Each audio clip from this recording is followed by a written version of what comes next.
गुरुर्ब्रह्मा गुरुर्विष्णु गुरुर्देवो महेश्वरा गुरुर्साक्षात् परम ब्रह्म तस्मै श्री गुरुवे नमः। प्यारे सज्जनों, सद्गुरु अनंत है, उनकी लीलाएं, उनके चरित्र भी अनंत हैं और अनंत की कथा का अंत कहाँ। अमृत रस का बहता हुआ सागर है, जिसका जितना बर्तन हो वो भर कर ले जा सकता है, लेकिन वो सद्गुरु भरपूर का भरपूर है। कभी सद्गुरु लीलाधारी बनकर के अपने भक्तों और प्रेमियों को सरसाते हैं और कभी भक्त प्रेमी भी अपनी प्रबल श्रद्धा भाव से उन्हें बुला कर ही रहते हैं। सद्गुरु एक ही वचन से सबको आनंदित कर देते हैं। वो फरमाते हैं कि श्रद्धा भाव और प्रेम से मुझ में मन लगाओ, आप हमारे बन जाओ और हम आपके बन जाएं। हम सदा ही आपके अंग संग रहते हैं, आपकी संभाल करते हैं। प्यारे सज्जनों, एक बार एक किसान जो कि सत्संगी परिवार से था, पूरे परिवार को सद्गुरु से नामदान मिला हुआ था। वो सद्गुरु के आश्रम में सत्संग सुनने जाया करता था और भंडारे में सेवा किया करता था। सद्गुरु के प्रति उनके परिवार के अंदर अपार श्रद्धा थी, लेकिन वो जो किसान था जिसको कि सद्गुरु से नामदान मिला हुआ था, वो अपने खेतों की रखवाली के कारण सत्संग और भंडारे में नहीं जा पाता था, क्योंकि उसे अपने खेतों में बहुत सारा काम होता था। खेतों की रखवाली का काम करना होता था। उसने खेतों में अपने अनाज और सब्जियां बो रखी थी, जिसकी रखवाली उसको दिन रात करनी पड़ती थी, क्योंकि आसपास के लोग उसे बिना बताए उसके खेतों से सब्जियां ले जाते थे और उसे पता भी नहीं चलता था। इसी वजह से उसने अपने खेतों के पास ही एक छोटा सा कमरा बना कर रखा था और वो वहीं पर रहा करता था, वहीं सोता था, ताकि वो अपने खेतों की रखवाली कर सके और कोई उसके खेतों में जाकर के सब्जी अथवा अनाज ना ले जा सके। उसे वहीं पर रह कर के अपने खेतों की रखवाली करनी पड़ती थी। उसे सेवा पर जाने का और सत्संग में जाने का मौका नहीं मिल पाता था और वो छोड़कर जा भी नहीं सकता था, क्योंकि इसी के आधार पर ही उसके परिवार का पालन पोषण होता था। लेकिन एक दिन गुरु के घर से हुक्म आया तो उस किसान की पत्नी ने किसान से कहा कि आप भी हमारे साथ सेवा पर चलो, लेकिन उस किसान ने इनकार कर दिया। कहा कि अगर मैं सेवा पर चला तो मेरे पीछे खेतों की रखवाली कौन करेगा? लोग यहाँ पर आकर के खेतों से सब्जियाँ ले जाएंगे और जानवर इसे फसल को खराब कर देंगे, इसलिए मैं नहीं जा सकता।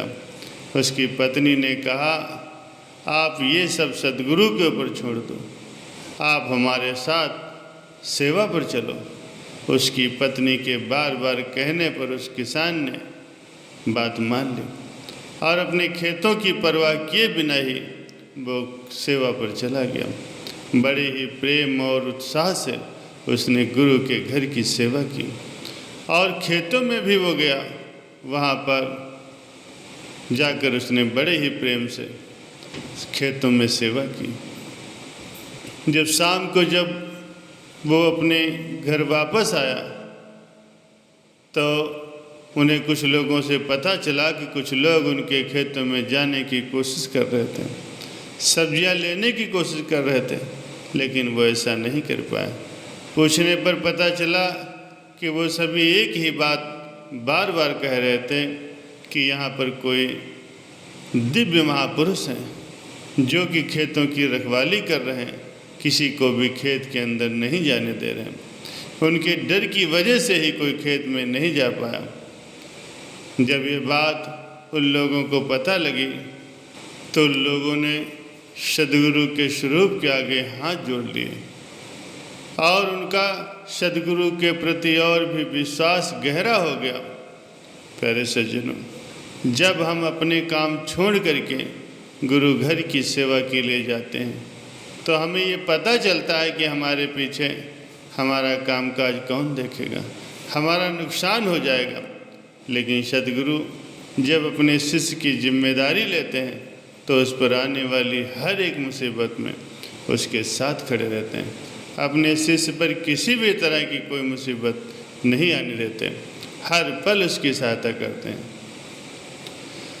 जैसा कि सदगुरु अक्सर ही अपने सत्संग में फरमाते हैं कि आप मेरा काम करो, मैं आपका काम करूँगा। आप नाम की कमाई करो, शब्द की कमाई करो, वो कुल मालिक आपका परमार्थ भी बनाएगा और आपका स्वार्थ भी बनाएगा। प्यारे सज्जनों, सदगुरु सत्संग में फरमाते हैं कि भाई नाम की कमाई करो, लेकिन हम तो ये समझ लेते हैं कि हमें नामदान मिल गया है, बस कार्रवाई पूरी हो गई। भाई ये कोई कार्रवाई नहीं है। नामदान मिलने का मतलब सिर्फ इतना है कि आपको स्कूल में दाखिला मिल गया है, आपको अच्छे स्कूल में दाखिला मिल गया है और कुछ नहीं। अगर आप नाम की कमाई करोगे तो आप भवसागर से पार हो जाओगे। लेकिन हम में से बहुत से ऐसे लोग हैं जो नामदान लेकर भी भजन बंदगी नहीं करते।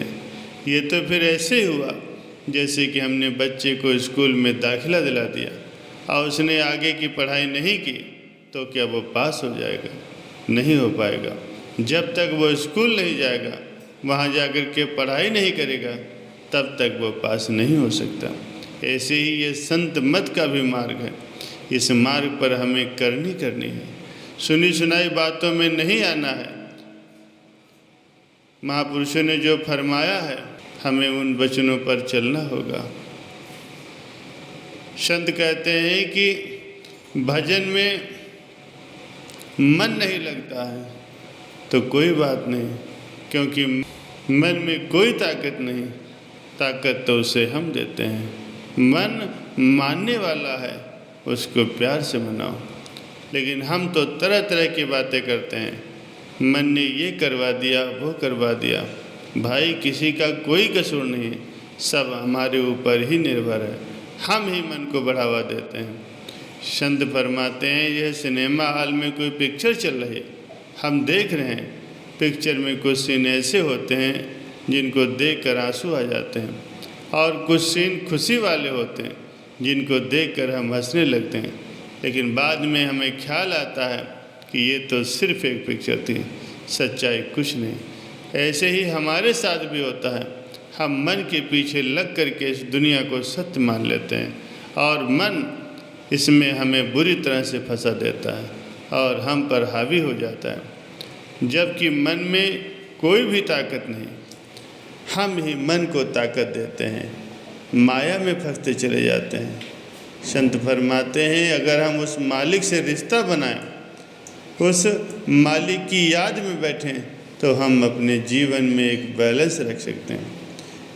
हमें कोई घर बार छोड़कर कहीं नहीं जाना है, हमें तो बीच का रास्ता अपनाना है। घर परिवार को भी देखना है, जिम्मेदारियां भी निभानी है और परमार्थ की तरफ ध्यान भी देना है। इसे ही बीच का रास्ता कहते हैं। प्यारे सज्जनों, मालिक ने हमें विवेक दिया है, भजन भक्ति करने का मौका दिया है। हमें सोचना चाहिए कि हमें क्या करना है। हर एक चीज़ का कोई न कोई मकसद ज़रूर होता है। आप सत्संग सुन रहे हैं तो इस सत्संग में भी कोई ज़रूर मकसद होगा। मालिक ने हमें ये जीवन दिया है, हमें ये मौका मिला है ताकि हम उस मालिक की भक्ति कर सकें, सद्गुरु की आज्ञा मौज में चलें और अपने इस जीवन को सफल बनाएं।